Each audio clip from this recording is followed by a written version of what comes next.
बिस्मिल्लाहिर्रहमानिर्रहीम। बेटा part one में हम डेवलपमेंट ऑफ चेक का बाकी हिस्सा और रोल ऑफ साइटोप्लाज्म और रोल ऑफ न्यूक्लियस के बारे में आज पढ़ेंगे। आज हम पढ़ रहे हैं बेटा formation of mesoderm and notochord.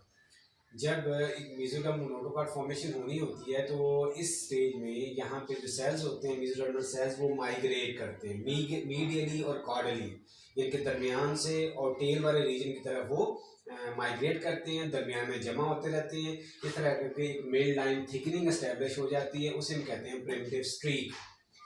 Majeed migration होती रहती है, प्रिमिटिव स्ट्रीक थिक से थिक होती चली जाती है और जो एम्ब्रियो है उसकी शेप पहले स्फेरिकल थी, अब वो पियर शेप हो जाता है।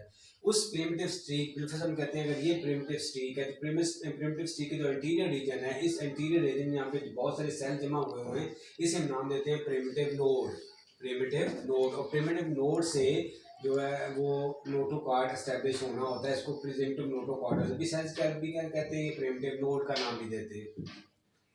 और जब इससे नोटोकॉर्ड एस्टेब्लिश हो जाना है और बाकी से मेसोडर्म बन जानी है, जब ये तमाम मूवमेंट होती रहती है तो मुसलसल एपीब्लास्ट और हाइपोब्लास्ट के दरमियान में सेल्स के मूवमेंट होने की वजह से ये प्रिमिटिव स्ट्रीक मजीद से मजीद थिक होती चली जाती है, जिसकी वजह से along the whole length of the primitive streak के दोनों तरफ पूरी लेंथ में डिप्रेशन डेवलप हो जाते हैं, उन्हें कहते हैं प्रिमिटिव ग्रूव्स। उन्हें प्रिमिटिव ग्रूव्स का नाम देते हैं। प्रिमिटिव ग्रूव के दोनों एज जो होते हैं वो थिक होते हैं, उन्हें प्रिमिटिव रिजेस का नाम देते हैं। ये जो प्रिमिटिव नोड है एंटीरियर रीजन पे, इस पे यहाँ पे कुछ सेल इकट्ठे होकर एक पॉइंट की तरफ इशारा करते हैं, इसे हम कहते हैं हैंसन्स नोड, जहाँ से स्पेसिफिक टाइप की इन्वेजिनेशन होगी है। अब हम पढ़ते हैं नोटोकॉर्ड फॉर्मेशन के बारे में कि जब ये तमाम मूवमेंट जारी रहती है हो जाती है तो फिर हम ये देखते हैं कि जो हैंसन नोड है यहाँ से सेल्स जो है ना वो अंदर को धंसना शुरू कर देते हैं, इन्वेजिनेट करना शुरू कर देते हैं।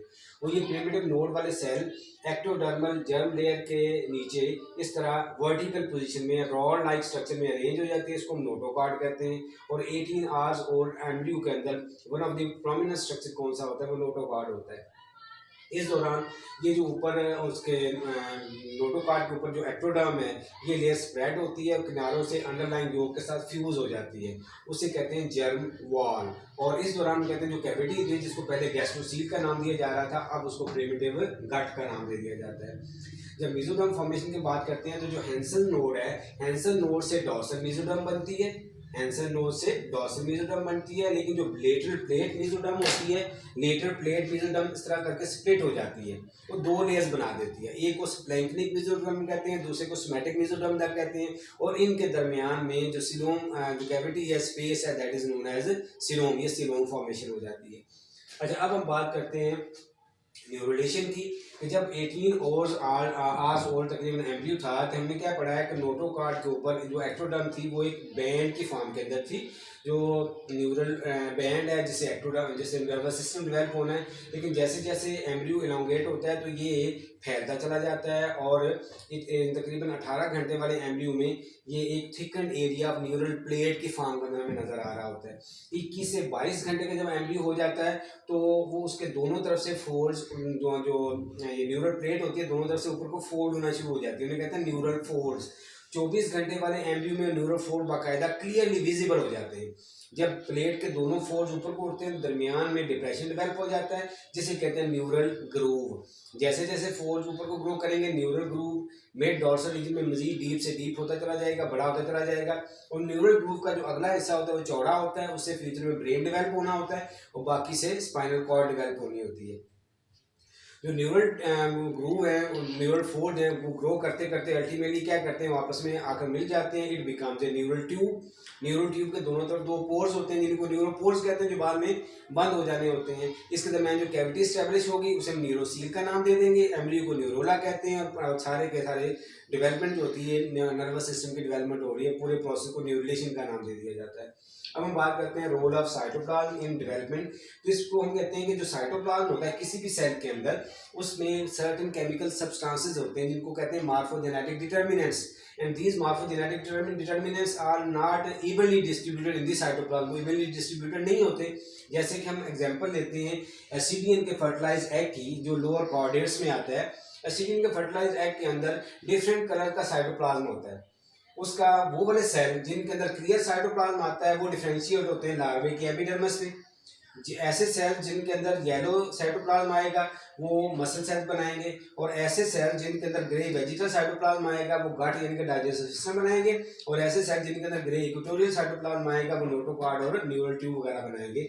इनके डिफरेंट कलर वाला साइटोप्लाज्म मतलब क्या है, उनके अंदर डिफरेंट मार्फोजेनेटिक डिटर्मिनेंट्स हैं जिसकी वजह से वो डिफरेंट स्ट्रक्चर में एस्टैब्लिश हो रहे हैं। अब हम बात करते हैं रोल ऑफ न्यूक्लियस की।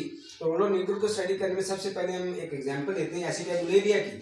एसिटाब्युलेरिया की यूनिसेलुलर एल्गा, एक सेल वाली ये एल्गी है जो कि राइजाइड की मदद से जमीन के साथ एंकर करती है, वहीं पे उसके साथ ही एक छोटा सा न्यूक्लियस में प्रेजेंट होता है। इसकी दो स्पीशीज होती हैं, एसिटाब्युलेरिया मेडिटेरिनिया और एसिटाब्युलेरिया क्रेनुलेटा। एसिटाब्युलेरिया मेडिटेरिनिया और एसिटाब्युलेरिया क्रेनुलेटा। जो एसिटाब्युलेरिया मेडिटेरिनिया होते हैं इसको कहते हैं, जब हम ये इसका स्ट्रक्चर देखते हैं तो हम कहते हैं बिल्कुल ये उसकी राइजाइड है जो नीचे उसको एंकर कर रही है। तो यहाँ पे बेस के पास उसका न्यूक्लियस प्रेजेंट होता है, और जो मेडिटेरिनिया है उसकी कैप जो होती है वो रेगुलर शेप की है। एसिटाब्युलेरिया मेडिटेरिनिया की कैप जो होती है वो रेगुलर शेप की होती है। लेकिन जब हम क्रेनुलेटा की बात करते हैं तो क्रेनुलेटा की न्यूक्लियस इसकी बेस पे है और इसकी शेप जो कैप है वो इरेगुलर शेप की होती है। इसके बारे में जो एक्सपेरिमेंट किया वो हैमरलिंग ने किया कि अगर इनकी कैप्स को काट दें तो ये अपनी अपनी कैप रीजनरेट कर लेते हैं, अपनी कैप दोबारा से बना लेते हैं। तो उन्होंने एक एक्सपेरिमेंट में ये किया कि दोनों की कैप्स काट दी, दोनों की कैप्स ऊपर से काट दी, और काटने के बाद उन्होंने उनके जो स्टाक था, डंडी था, उसको भी काटा। यानी कि इसकी भी डंडी काट ली और इसकी भी डंडी काट ली। इसकी डंडी जो काटी थी वो इसके ऊपर लगा दी और इसकी डंडी इसके ऊपर लगा दी।